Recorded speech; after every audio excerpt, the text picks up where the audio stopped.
Alright, ladies and gents, boys and girls, welcome back to another Wyman video. Now, what we're doing tonight is we got the Bronco back up here on the bench. And this is the Traxxas TRX-4 Bronco edition. And it's pretty much box stock. I've done a couple of things. I designed up some buffers, kind of Schmitty built style. Did the front one, did a back one, little jerry can mount, spare tire mount, again Schmitty built style ish, and then this is just going to be kind of a walkthrough review kind of a thing on the truck. I've ran it a few times now, got a few battery packs through it, and I'm just going to kind of give you my thoughts on it. It's a great truck, looks really nice, works really well. The radio with the is, you know, it's a Traxxas radio. It's an IQ Traxxas radio, and the switches are kind of chintzy and whatnot, but that's, I mean, what do you expect? I mean, most people upgrade their radios. The thing with this radio is this is a 5-channel radio, and so to get a 5-channel radio, they can get kind of expensive. So this one will work just fine. One of the other things I found with this truck is when you turn it on, it's kind of a pain in the butt. You know, you can't really reach the switch from around the body anywhere, and getting it turned on is kind of a pain. And so I actually got on Thingiverse and found this guy here. Somebody made up a little switch to where you can actually turn the truck on and off with the body on. So it's just a little cantilever guy here, and it just pushes down on the factory button, but you can actually reach it right up through here, which is kind of cool. Neat little design, and I'm glad I found that, because that makes it nice and easy. You got your battery all hooked up, plugged in. You know, you drive out to where you're crawling, and then you take the body all back off just to turn it on. I always run small battery packs. I like the little battery packs. To put a big battery pack in a crawler is kind of useless, because most of the time when you're going to crawl, you don't need 2 hours of runtime. You're going to play with the truck for, you know, I mean, this will last me an hour easy, and there's not very often that you're going to crawl for an hour straight. Just, it doesn't happen very often. So these little guys work out great, and to put it back here in this strap, I think is kind of silly. So, you know, I noticed one day when I was looking over the truck that it had this little guy here up front in the truck, and I figured I could just run a Velcro strap through it, and then I noticed that it was even kind of notched out a little bit. So, you know, after I did this, I've seen other people post on some of the Facebook groups and forums and whatnot that this is how they run them too, and it's a pretty good option. It just puts the battery right up front and makes it nice and easy. I don't need a big, heavy, massive torque steering servo for any of my crawlers. I mean, most of my crawlers are 1.9 crawlers, and I run a high-tech 645 MG in most of my crawlers, and they work just fine. You run them on 6 volts. I think they're 143 ounce torque. They're not super fast or anything, but they work great, and I've never had an issue with them. This little servo right here is just about junk. You get any kind of a pinch on this tire and it will not overcome it. Will not. I've even turned into rocks, like coming up on a rock, knowing that it's there, and turn into it just a little bit to kind of try to center line the tire on there, and as soon as it touches the rock and you start to put pressure on it, it just turns all the way into it, and there is no getting out of it. That servo just does not have enough torque to turn the truck out of it.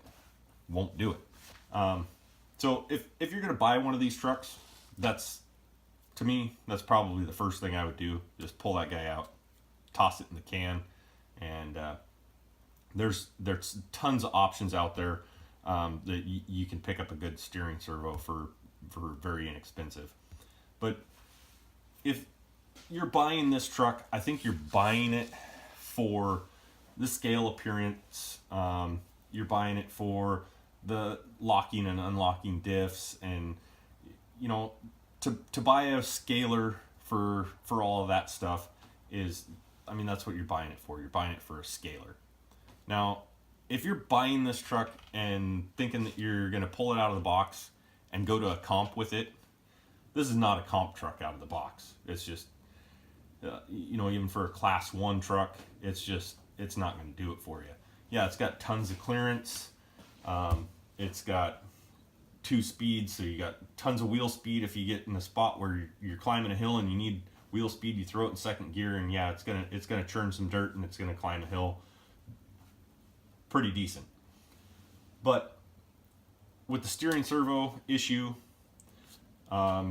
with the fact the body is so large, there's hang points at every corner of this thing.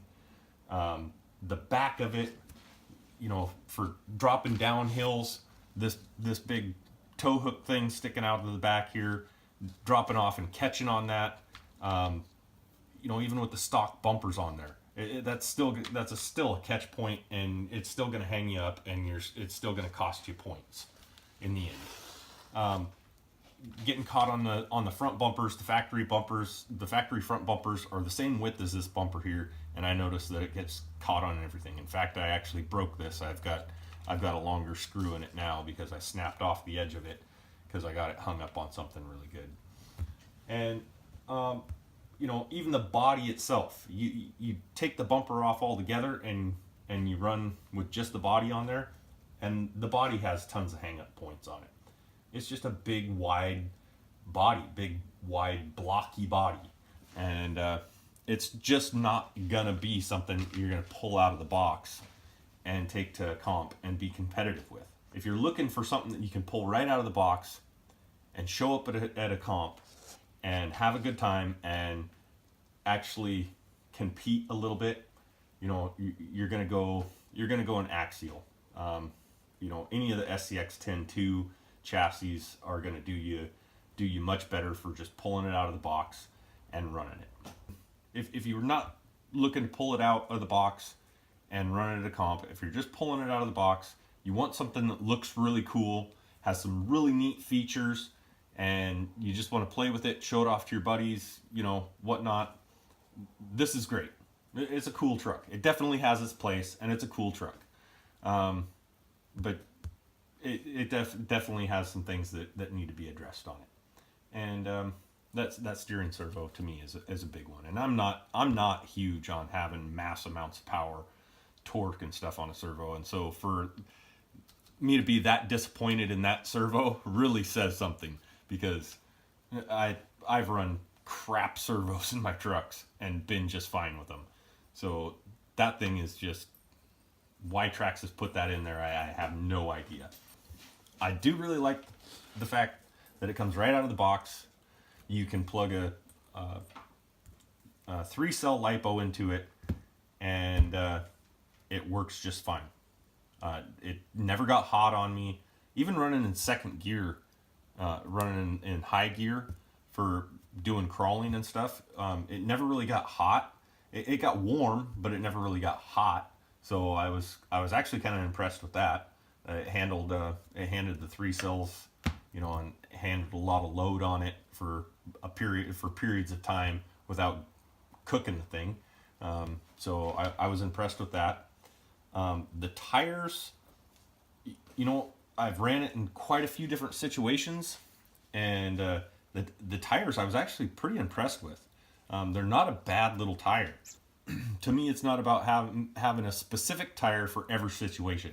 It's about having a tire that works good through all situations, because sometimes you're going to go to a comp and it's going to be dirt and maybe some loose rock and stuff like that. And then the next comp you go to, it's going to be solid rock, and you might get into some moss and stuff like that. And these work really good in all situations, a lot like the old flat irons did. So those are pretty good. I was pretty happy with those. The shocks seem to be pretty decent. You know, high speed, it bounces pretty good. You know, I did get it up and moving around. I had a little deal going on out on the beach over by where I go crawling, and you know, got to bounce it around a little bit at high speed, and it does. It bounces. It's but the shocks aren't built. They're not designed for high speed. This thing isn't designed to go really fast. For crawling and everything else that you're gonna do, these shocks are great. They just work. They work good. I was pretty pleased with them. Having the portal axles. For me, running a portal axle, it takes some getting used to running a portal axle, because when you expect the truck to start torquing over and lifting a front tire and it doesn't do it, it kind of messes with you a little bit. I wasn't too keen on the whole 2-speed thing, but you know, after running this and playing with it, the 2-speed definitely to me has its place. One of the things I kind of liked about this 2-speed setup was you could put it in low gear and you could crawl around super slow, and it's super smooth in low gear. And then as soon as you drop down off the rock and you hit a trail to go out to maybe another spot to crawl, you just throw it in high gear and you cruise on over there, and then flick it back to low gear, and then you do your slow technical crawling. There's a ton of other features that you can add on to these trucks that is pretty neat. You know, I like all the crazy little light buckets that they got here that you can add in your rock lights and all that. Center of gravity on this truck is pretty low. If you take and you run a smaller battery, you don't run a big stick pack. This thing actually side hills pretty decent, so the center of gravity on it is actually pretty good. I was happy with that. Overall, it is a good truck. It does work well. The portal axles are great. The 2-speed is kind of cool. I did end up liking that. The steering servo needs to go in the trash can. Just upgrade it to just about anything else. I think you're going to be better off. If you do already have one of these trucks and you're looking to comp it, I would definitely suggest getting yourself a different body, getting rid of all the as much of this stuff as you possibly can. You don't need it, and it's going to be hang points. And get rid of this on the rear bumper. I would get rid of the whole rear bumper mount assembly itself. Just get rid of it and put something else on there. It's a huge hang up point. It just hangs so low that anything, you're going to drop off just about anything and catch that and get hung up on it and be frustrated. So get rid of that. And there are ways to get this thing to comp. So if you do already have one, don't think of it as, oh well, I'm stuck with something that's never going to be comp capable. It can be comp capable. It just needs to be tweaked and geeked and kind of made your own. If you like the video, subscribe, click the little bell for notification for when I post new stuff. Let me know in the comments, what you think of the videos, what you think of the truck, maybe different ideas of what you think could be done with this truck or TRX-4. We'll catch you on the next one.